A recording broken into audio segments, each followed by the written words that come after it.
Councilmember Maple. Thank you, Mayor.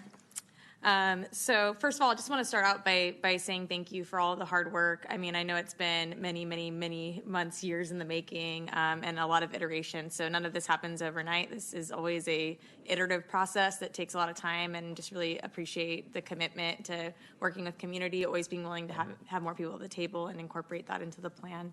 So thank you. So I was listening to NPR this morning, and I was reflecting on what I might say tonight on this topic, and the topic was on dying coral reefs. That was after listening to news about deadly wildfires, unprecedented flooding, and even a new term I hadn't heard before, a hurricane in Southern California. That was a new one. And I couldn't help but think about myself listening to NPR 10 years ago, and when I was really first starting to think about these topics, and how I would feel right now knowing that this is our current climate reality. Scientists warned then what we are seeing now, and what they are warning of now is very terrifying.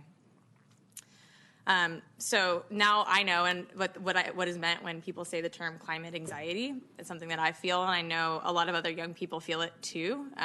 When I was substitute teaching last summer, this is something I heard the most from young people, is when I asked them, what do you think are the most important topics that the city is facing, that our region is facing, I was expecting them to say housing or homelessness, and without fail, the thing I heard the most was climate and the fear of what is your future. And so I just want to say that I appreciate everyone who showed up today to speak, to share your comments, to put in hours and hours of work putting together all these letters that I read and e-comments. It takes a lot of time, and you already have very busy schedules. And so you're doing this because this is your future. And I really appreciate that and want to uplift that. And I want to talk about two things that I've experienced just this month. While I was hosting a movie night in South Sacramento, I had to run to the aid of a young girl who was hit by a car while riding her bike in the crosswalk. And just this last week, I was during a tour, I was ushered past the body of a cyclist covered by a tarp. They were the victim of a hit and run, an unfortunate but familiar story in our city. It was a very visceral reminder. And so, my comments are that having a vast connected network of public transit, bike lanes, and pedestrian infrastructure needs to be our utmost priority. I would like to uplift many of the comments that were made tonight by our public speakers to increase the active transportation mode share target. I think that needs to be a priority of ours. And just, active transportation in general, I know there's so much good work that's happening in the city on that front, but, we do need to fund it. I think most people would be shocked to know that a lot of all of our active transportation is grant funded through the hard work of our city staff. And a lot of those staff positions are grant funded. And so we really, I think, need to have a conversation collectively about what's our commitment as a city, what's our commitment as a region to active transportation, because those investments can have enormous benefits. Many of those were already talked about tonight, so I won't go belabor them, but I think importantly, slowing down traffic is also good for business, right? When we are more likely to patron a small business when we're walking by than we're traveling 40 miles an hour on city streets as a bypass of the freeway.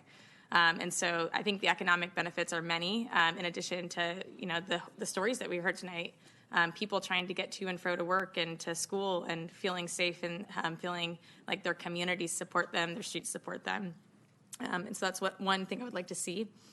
I also recently saw a graphic that showed the amount of geographic area in our city that is designated for cars versus communal areas, and that was very eye-opening to me. I was like, wow. This is a policy decision that we've made, that has been made over many decades. We have chosen to take physical space in our city and give it to cars as a way for folks to get around. And so I think we collectively should also rethink that designation of physical space in our city. One thing that I'd love to see in the plan is, I think it's often framed as closing down streets to cars. I would love to frame this as opening up streets to people. So really taking a look at where are the streets in our city, especially in, Midtown, downtown. I know there's some in Oak Park and other communities that we could really, wouldn't be a huge loss to the cars, but would be a huge gain to the communities and the people to have those spaces reclaimed. So I'd love to see that explored. I also want to support the Safe Rides to School organizers that are here. I want to see that discussed in the plan, and also looking at maybe a citywide implementation of that. It's a no-brainer. Like, we need to have these opportunities for young people, not to mention the benefits to their physical health by being able to choose those kinds of options and being able to do so safely, and then passing that on to hopefully their children. Lastly, I really wanted to uplift the comment around the single-use plastics. We know that that's a huge problem. It's devastating worldwide, and we can actually have an impact on that locally. So I would love to see that connection between single-use plastics and climate addressed, and kind of we can all think through from a policy standpoint what that looks like locally, but we can be leaders on that front. So again, just want to thank staff for their hard work, and especially going above and beyond to engage with the community. I'm proud of our city for taking these steps. We have, we're leading the charge in a lot of ways. There's not a lot of cities that are doing this in this way. So I recognize that, and we take one step ahead. So appreciate it. Thank you.